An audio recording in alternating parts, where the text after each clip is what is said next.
This is the last time President Joe Biden will address a major international forum, the hundreds of leaders who gather each year for the United Nations General Assembly. It comes at a clutch moment, says the U.S. ambassador to the global body. We say this every year, but this UNGA could not come at a more critical and more challenging moment. The list of crises and conflicts that demand attention and action only seem to grow and grow. Atop that list, Gaza.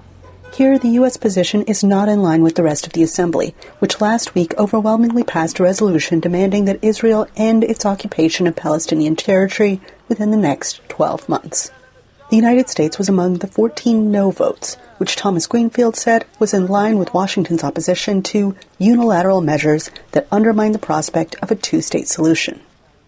Analysts expect Biden to discuss his support of Israel and his support of Ukraine in this year's address. They spotlight those two conflicts as major challenges as he ends his presidency.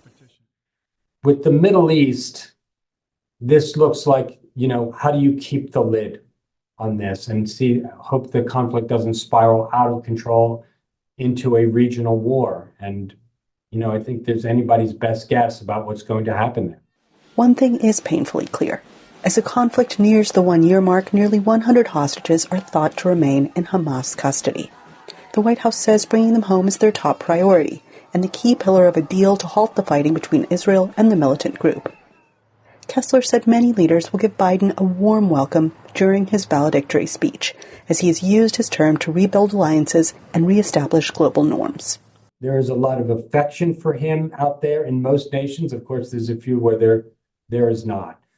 Biden speaks in New York Tuesday. Anita Powell, VOA News, New York.